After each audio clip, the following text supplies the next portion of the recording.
Reasoning के 20 important प्रश्न हैं। यदि आप railway, NTPC, RPF, constable, SSC, GD की तैयारी कर रहे हो, तो ये प्रैक्टिस सेट आपके लिए काफी इंपॉर्टेंट है, क्योंकि इस प्रैक्टिस सेट में जो प्रश्न दिए गए हैं, इसी टाइप के प्रश्न आपकी परीक्षाओं में पूछे जाएंगे। तो चलिए हम शुरू करते हैं प्रश्न 1 से। हमें पहला प्रश्न दिया है, प्रश्न कह रहा है कि निम्नलिखित विकल्पों में से संबंधित संख्या का चयन कीजिए।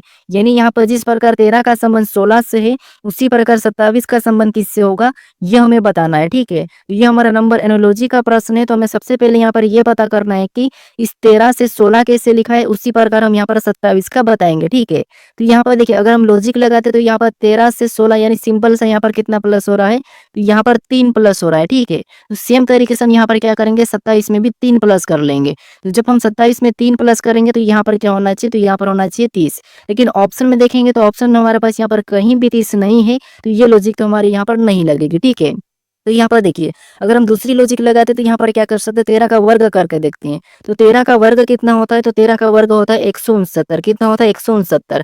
अब यहाँ पर छोटी संख्या 16 लिखिए। अगर हम इसकी डिजिट को जोड़ देते हैं 169 वाले डिजिट को, तो यहाँ पर कितने हो जाएंगे, तो यहाँ पर हमारे पास हो जाएंगे 16, और यहाँ पर 16 दिया है। अब इसी तरीके से हम 27 का पता करते हैं। तो यहाँ पर क्या करेंगे, 27 का भी वर्ग करेंगे। अब 27 का वर्ग कितना होता है, तो 27 का वर्ग होता है 729। ठीक है, जैसे हमने यहाँ पर डिजिट को प्लस किया था, तो यहाँ पर भी हम डिजिट को प्लस कर लेते हैं। तो 2 7 9 9 18, यानी यहाँ पर कितना हो रहा है, तो यहाँ पर हो रहा है 18। तो 27 का संबंध किससे होना चाहिए, 18 से होना चाहिए। लेकिन 18 भी हमारे पास ऑप्शन में नहीं है, तो फिर यहाँ पर लॉजिक कौन सी लगी, देखिए आपके माइंड में फटाफट से लॉजिक आना चाहिए कि लॉजिक कौन कौन सी लगती है। ठीक है, तो यहाँ पर देखिए, अगर हम यहाँ पर अगर 13 की डिजिट को आपस में जोड़ देते हैं, ठीक है, तो कितने हो जाएंगे, 4 हो जाएंगे। और जब हम 4 का वर्ग करेंगे, तब हमारे पास यहाँ पर कितने होंगे, 16 हो जाएंगे। ठीक है, और यहाँ पर 16 दिया है। अब इसी तरीके से हम 27 का पता करते हैं। ठीक है, तो यहाँ पर 27 की डिजिट को आपस में जोड़ेंगे, तो 2 और 7 कितने हो जाएंगे, 9 हो जाएंगे। ठीक है, जैसे हमने यहाँ पर वर्ग किया, तो इसका भी हम वर्ग करेंगे। तो 9 का वर्ग कितना होता है, तो 9 का वर्ग होता है 81। अब 27 का संबंध किससे होना चाहिए, तो 81 से होना चाहिए। अब ये ऑप्शन में देखिए, तो ऑप्शन नंबर हमें यहाँ पर बी में दिया है, तो ऑप्शन नंबर बी हमारा यहाँ पर सही जवाब होगा। ठीक है, बस आपके दिमाग में लॉजिक आना चाहिए कि फटाफट से लॉजिक कौन सी लगती है, कौन कौन सी लगाना चाहिए। अब चलिए हम बढ़ते हैं प्रश्न 2 पे। अब दूसरे नंबर का प्रश्न दिया है। अब प्रश्न कह रहा है कि नीचे दी गई श्रृंखला श्रेणी में अगली संख्या ज्ञात करें।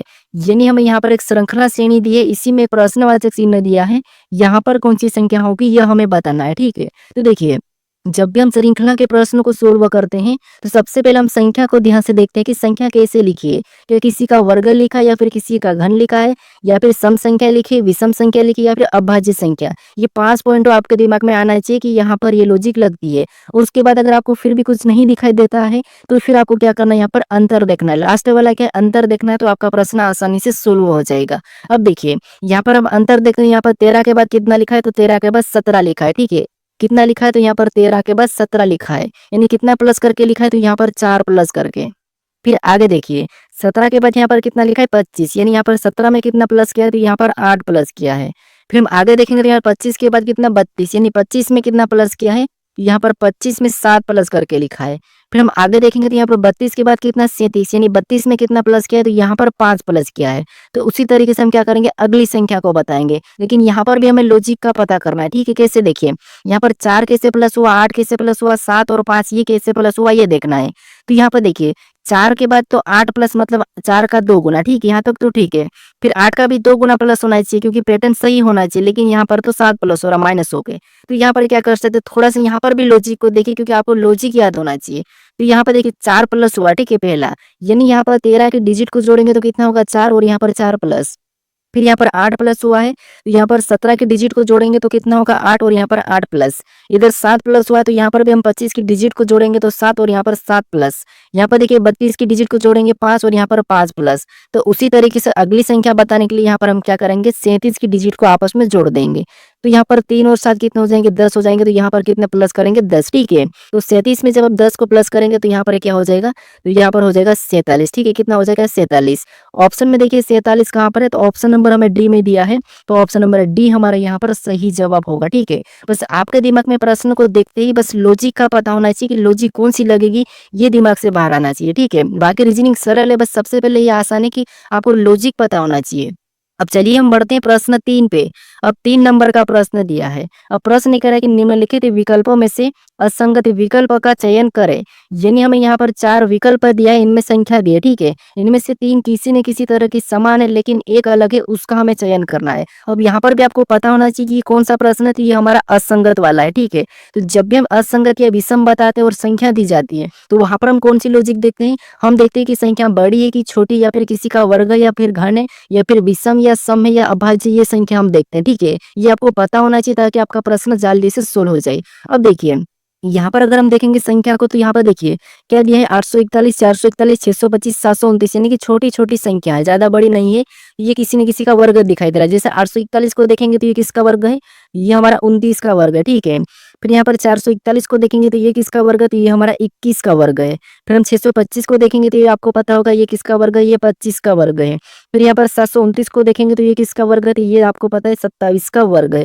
अब यहाँ पर देखेंगे तो सारे के सारे क्या है? इनके वर्ग है। तो यहाँ पर हमें अलग कैसे बताना था, वो भी तरीके आपको पता होना चाहिए कैसे बताना। देखिए जैसे अब हम देखेंगे कि यहाँ पर किस किस संख्या का वर्ग है, तो आप देखोगे 29, 21, 25, 27, यानी यहाँ पर हमें 21, 25, 27 ये 3 संख्या दिखाई दे रही है। ये संख्या तो हमारी कौन सी?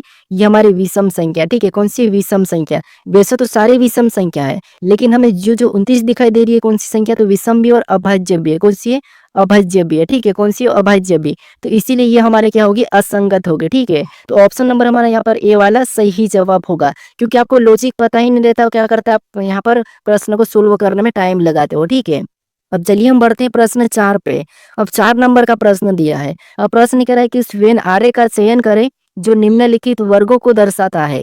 यानी हमें यहाँ पर लड़के दिया है, लड़कियों दिया और बच्चे दिया है। इनके वेन डायग्राम कैसे बनेंगे, ये प्रश्न पूछा है। अब आपके दिमाग में आना चाहिए कि वेन डायग्राम का प्रश्न है, हमें 3 शब्द दिए, हमें क्या करना है? इनका वेन आरेख बनाना है। तो यहाँ पर क्या कहते हैं, कैसे सोल्व करते हैं आपको पता होगा। देखिए हम क्या करते हैं, सबसे पहले हम देखते हैं कि जो शब्द, जो वर्ग दिए हैं, उनको ध्यान से देखते हैं कि उनका आपस में कोई संबंध है या नहीं है।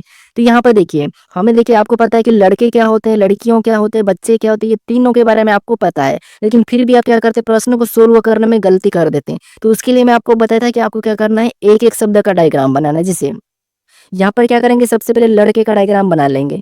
तो ये हमने क्या किया, लड़के का डायग्राम बना लिया। उसके बाद फिर हम यहाँ पर क्या करेंगे, दूसरे शब्द का बनाएंगे, ठीक है। जो कि हमें यहाँ पे है लड़कियों। अब लड़कियों का डायग्राम बनाने से पहले हमें ये देखना है कि हमने पहले लड़के का डायग्राम बनाया कि लड़के और लड़कियों का आपस में कोई संबंध है या नहीं है। तो देखिए दोनों एक मानव है, लेकिन ये अलग अलग है। तो हम इसको क्या करेंगे, अलग अलग बना लेंगे, ठीक है। अब देखिए उसके बाद हम क्या करेंगे, तीसरे शब्द का बनाएंगे, जो कि हमें यहाँ पर दिया है बच्चे। अब बच्चे का डायग्राम बनाने से पहले हम ये देखेंगे, जो पहले हमें लड़के और लड़कियों का डायग्राम बना लिया है, क्या उनका बच्चे से कोई संबंध है या नहीं है। तो आप कहोगे यहाँ पर जो लड़के और लड़कियां हैं, दोनों की दोनों ये बच्चे के अंतर्गत आते हैं। तो इसीलिए बच्चों का डायग्राम इनके बाहर से बनेगा, यानी कि इनको अंदर ले लेगा, ठीक है।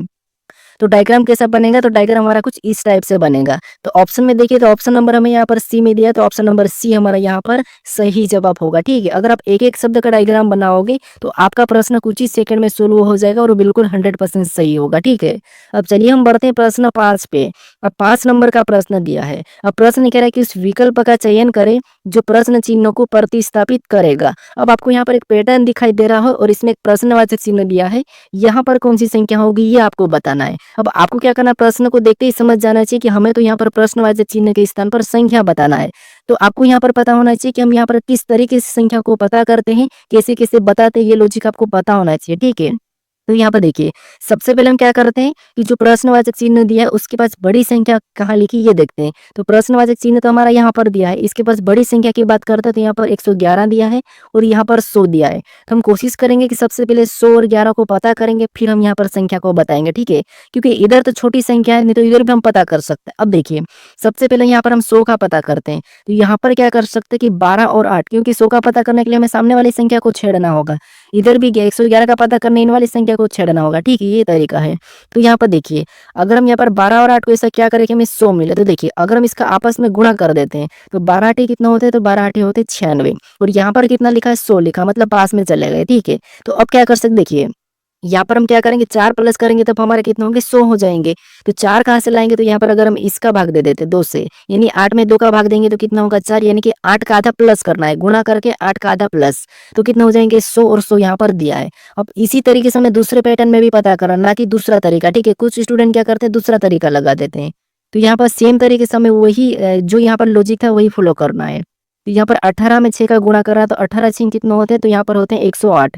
कितने होते हैं, 108। अब हमने क्या करा था, यहाँ पर 8 का आधा करके प्लस करा था, तो इधर हम क्या करेंगे, 6 का आधा करके प्लस कर लेंगे।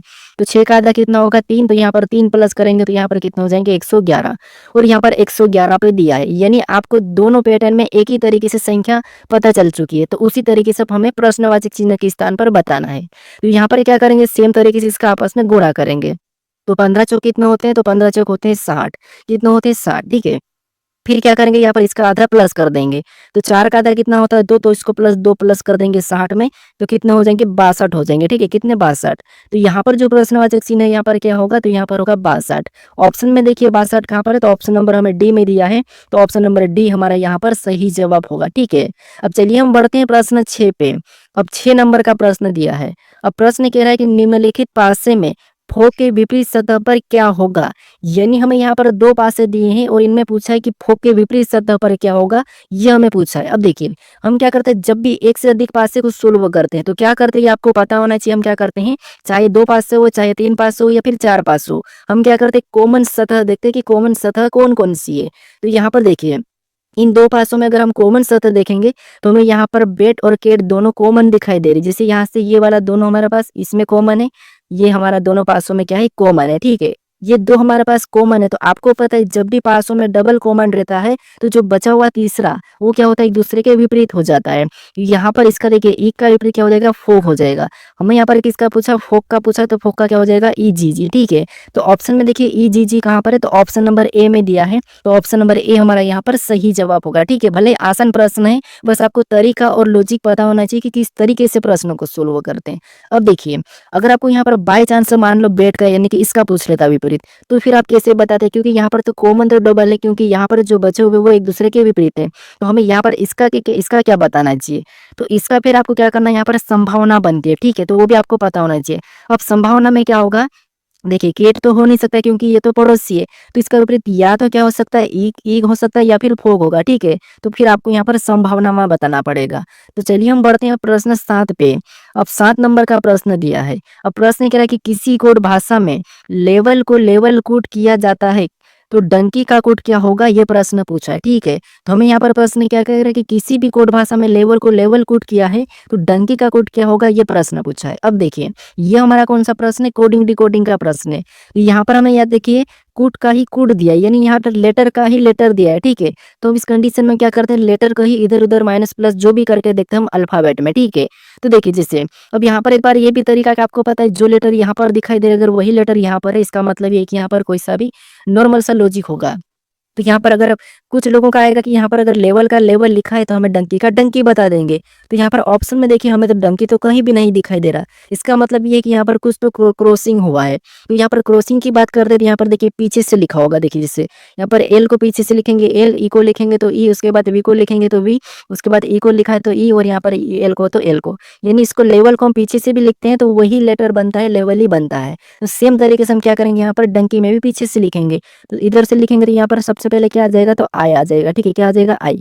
ऑप्शन में आई सभी में है। फिर देखिए इसके बाद के आ जाएगा, तो यहाँ पर हम के को लिख लेंगे। देखिए आई के ऑप्शन बी में नहीं है, ऑप्शन सी में नहीं, ऑप्शन डी में नहीं, तो ऑप्शन ए वाला तो हमारा सही होगा। हम पहले भी ऑप्शन को लगा के बढ़ सकते हैं क्योंकि हमको मिल चुका है, लेकिन पूरा प्रश्न सोल्व कर लेता उसके बाद क्या आ जाएगा, एन आ जाएगा, ठीक है। उसके बाद यू आ जाएगा, तो यहाँ पर यू आएगा, उसके बाद यहाँ पर डी, तो यहाँ पर डी, ठीक है, लास्ट वाला यू डी।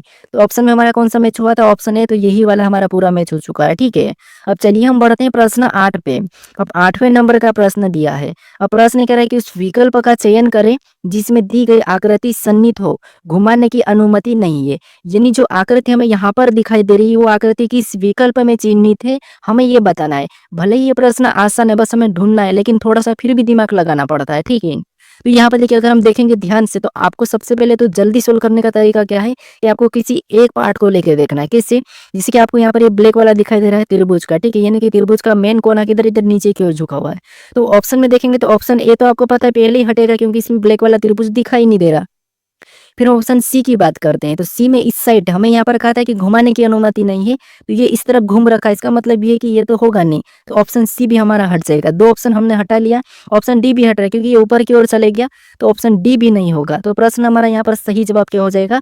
ऑप्शन बी वाला, ठीक है। कौन सा वाला? ऑप्शन बी वाला यहाँ पर सही जवाब होगा। एक बार देख लीजिए, हमें यहाँ से एक तो ये हमारा मैच हो रहा है, ठीक है, फिर हमें ये लाइन भी मैच हो रही है ये वाली, और यहाँ से ये वाली लाइन भी, तो ऑप्शन हमारा कौन सा वाला यहाँ पर बी वाला सही जवाब होगा। अब चलिए हम बढ़ते हैं प्रश्न 8-9 पे।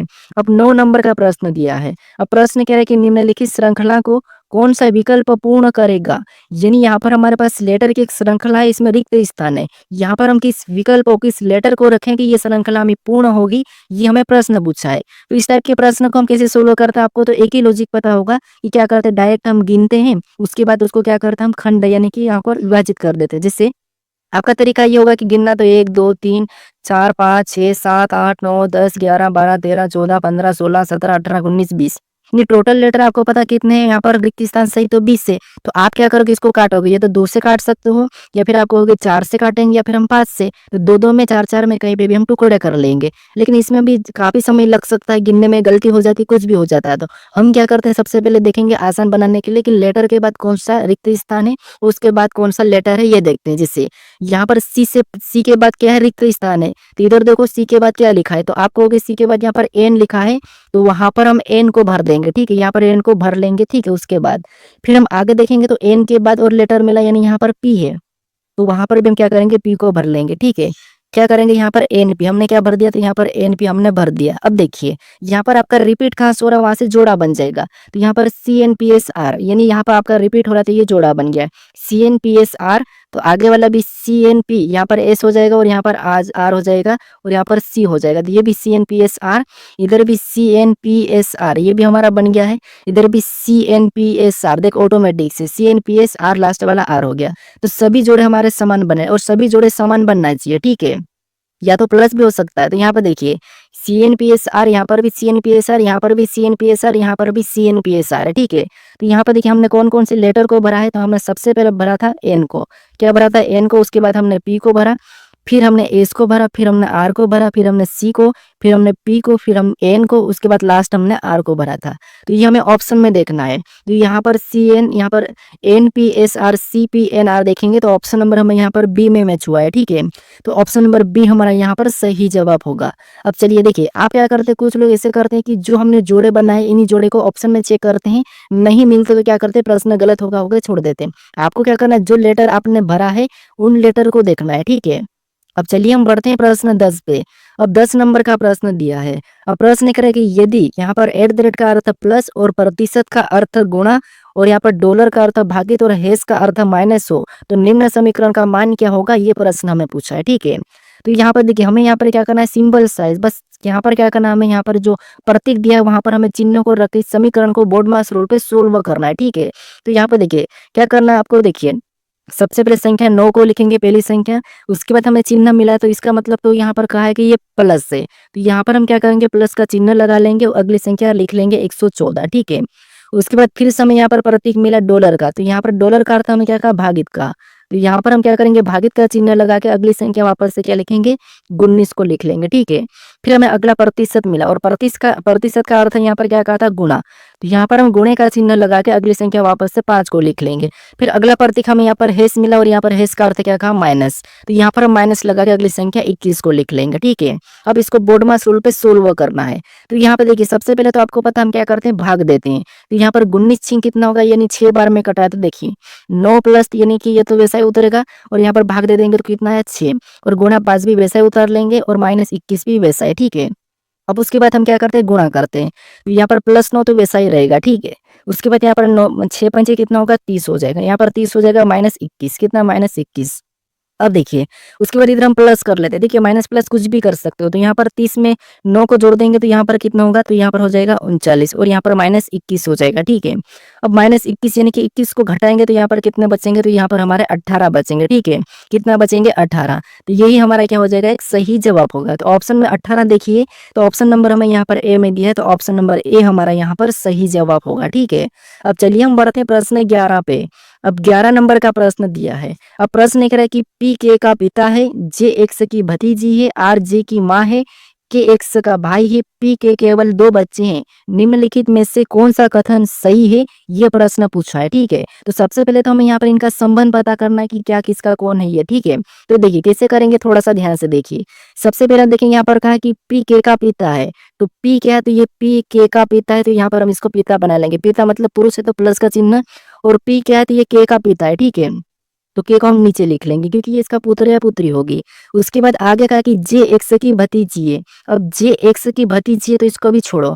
उसके बाद फिर आगे देखेंगे तो आर जे की माँ है। आर क्या है, तो आर जे की माँ है, तो इसको भी अभी छोड़ देते हैं। उसके बाद कहा कि के एक्स का भाई है।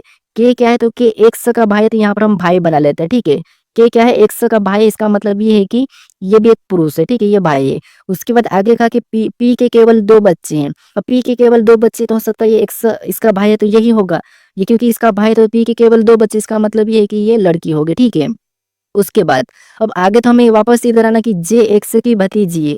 अब जे एक्स की भतीजी, इसका मतलब ये है कि जे एक्स की भतीजी मतलब पी का भाई कौन होगा, तो पी का भाई होगा जे, कौन होगा, जे। ठीक है, तो ये कौन है, ये पी का भाई है, तब ये इसकी क्या होगी, भतीजी हो जाएगी।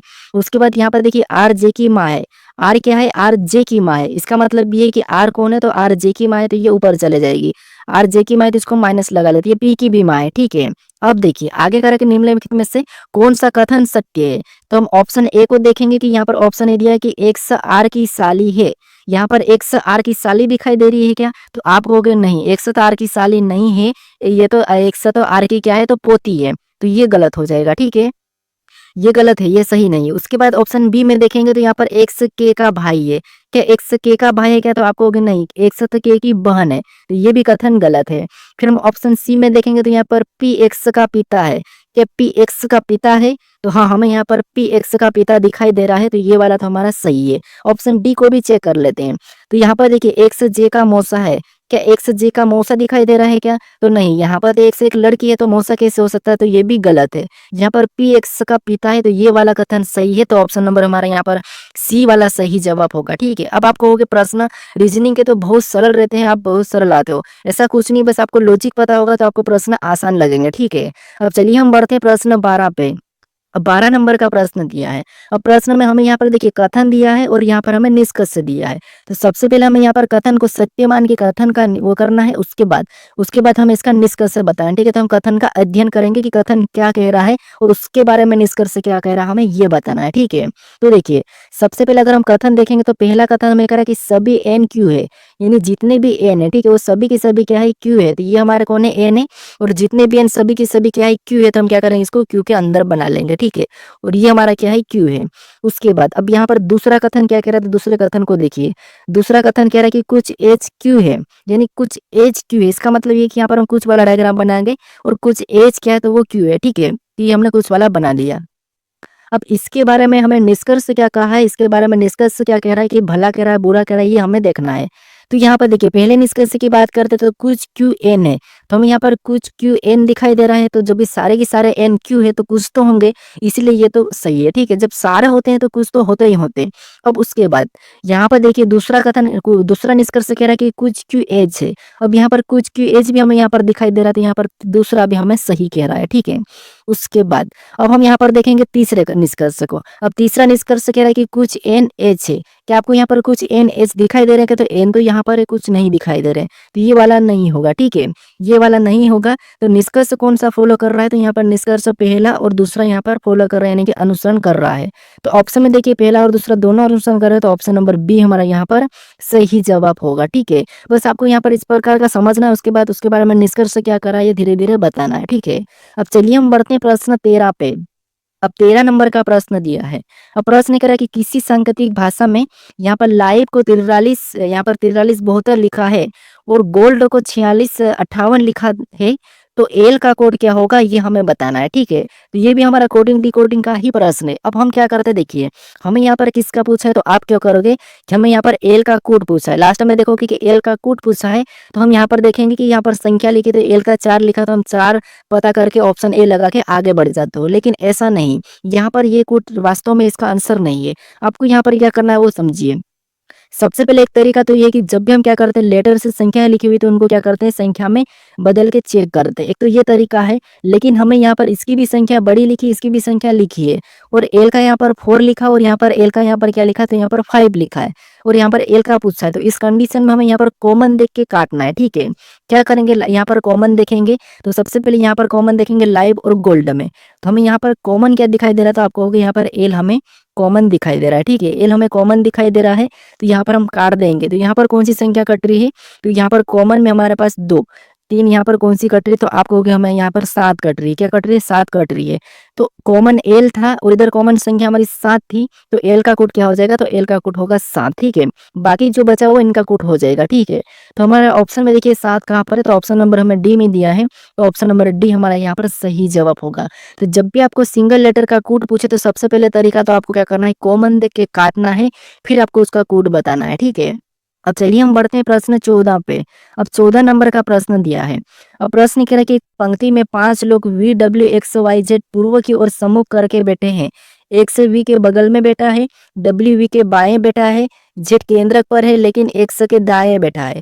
तो बताइए दाएं छोर पर कौन बैठा है, ये प्रश्न हमें पूछा है। ये हमारा बैठक अवस्था का प्रश्न है। ठीक है, यहाँ पर भी आपको प्रश्न को बड़ा देख के घबराना नहीं है, बस आपको धीरे से धीरे प्रश्न को पढ़ के सोल्व करना है। ठीक है, तो यहाँ पर क्या करा था कि एक पंक्ति में 5 लोग बैठे हैं, VWXY कितने 5 ही लोग, और किधर बैठे थे, ये पूर्व की ओर मुख करके बैठे हैं। ठीक है, तो यहाँ पर हमें आगे कहा था कि एक्स वी के बगल में बैठा है, तो ठीक है, लेकिन हमें एक पॉइंट यहाँ पर मिला था कि जेड केंद्र पर बैठा, ये और केंद्र पर है लेकिन एक्स के दाएं है, तो हम क्या करते सबसे पहले जेड को बिठा लेते केंद्र पर यानी कि बीच में, और एक्स के दाएं मतलब एक्स ऊपर होगा तब ये किसके दाएं होगा, क्योंकि इनका मुख इधर है तो इनका मुख इस साइड है। ठीक है, ये 2 लोग बैठ गए। अब हमारे पास बच्चे 3। तो यहाँ पर देखिए एक वी यानी देखिए एक्स वी के बगल में बैठा है, एक्स वी के बगल में बैठा, इसका मतलब ये कि वी यहाँ पर हो जाएगा। ठीक है, ये बगल में बैठा है।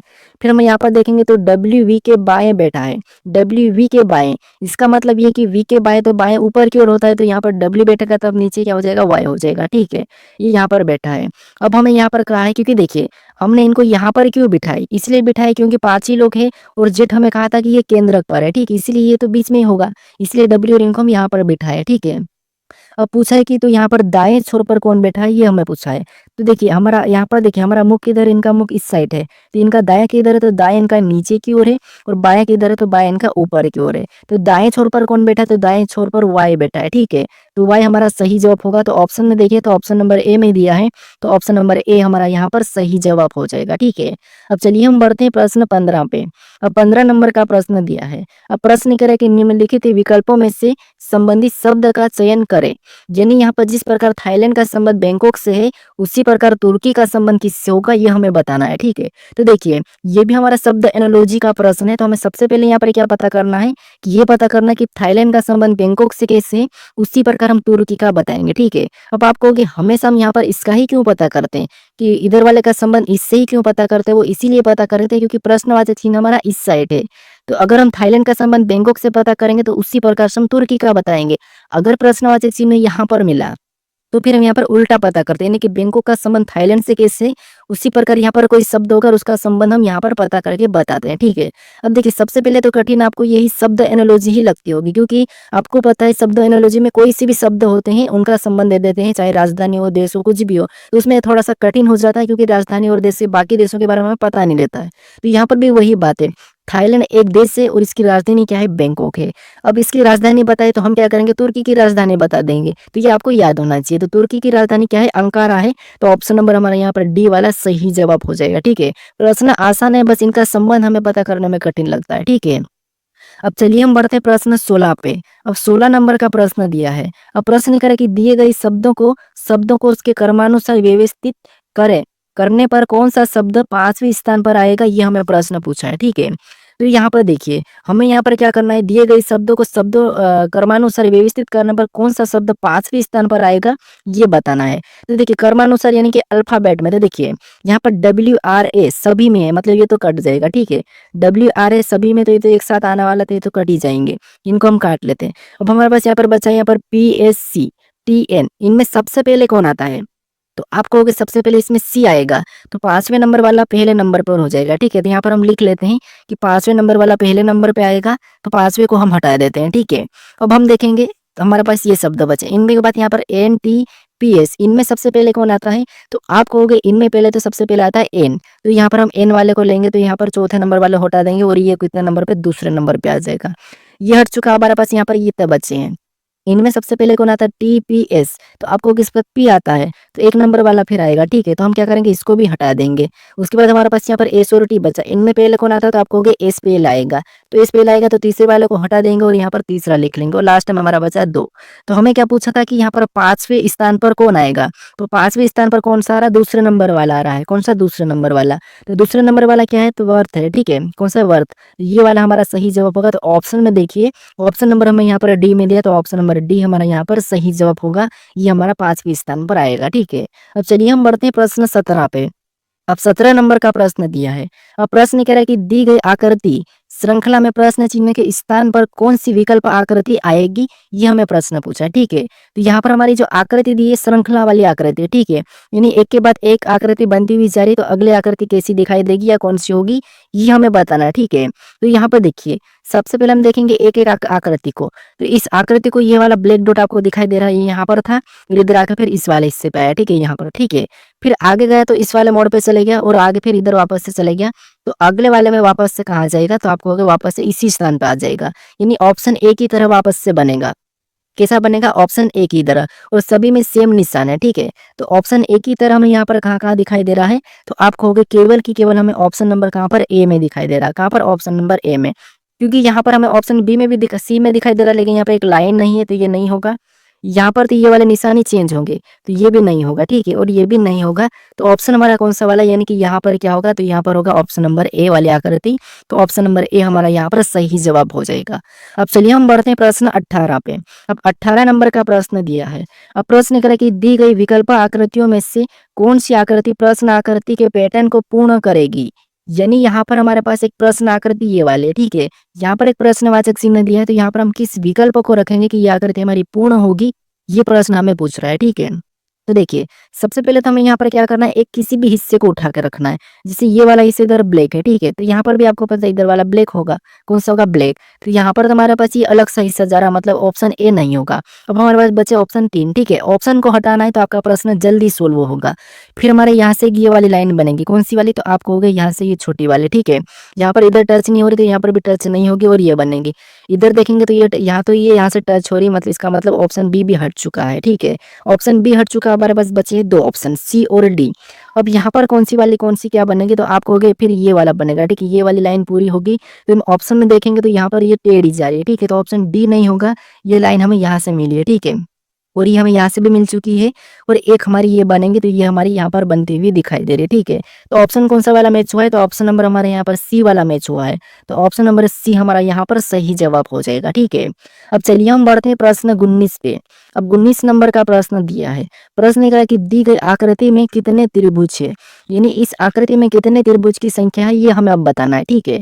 तो देखिए, त्रिभुज काउंट करने के भी तरीके आपको पता होगा कि कौन कौन सी लॉजिक लगाना चाहिए, क्या करना चाहिए, आपको पता होगा।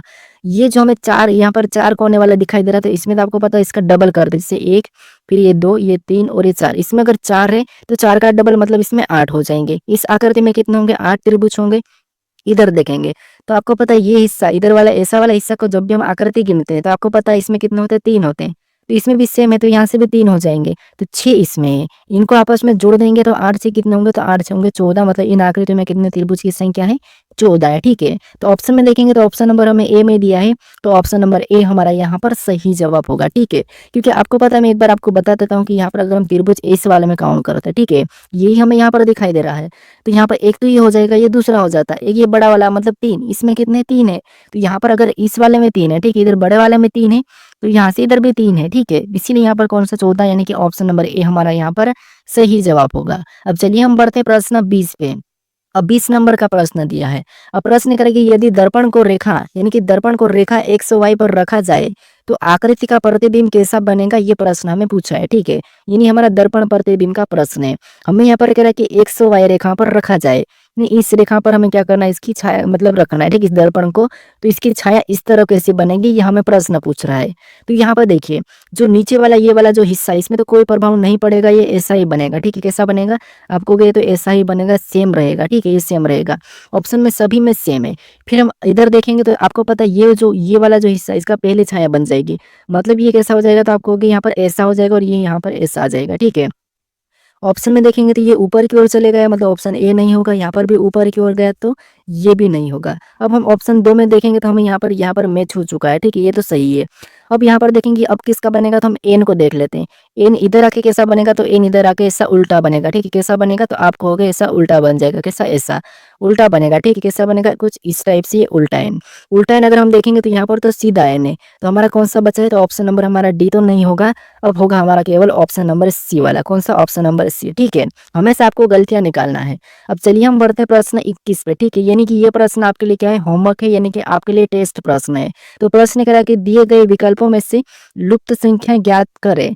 यानी आपको यहाँ पर क्या करना है कि यहाँ पर एक प्रश्नवाचक चिन्ह दिया है, यहाँ पर कौन सी संख्या होगी ये आपको मुझे कमेंट करके बताना है, ठीक है। तो आज से ये प्रैक्टिस सेट आपको डेली देखने को मिलेंगे और यहाँ पर कौन सी संख्या होगी आप मुझे कमेंट करके बताइए, ठीक है। अगर आप इस चैनल को अभी तक सब्सक्राइब नहीं कर रहे तो सब्सक्राइब जरूर कर लीजिए और वीडियो को भी लाइक भी जरूर कर दीजिए, ठीक है, और शेयर नहीं कर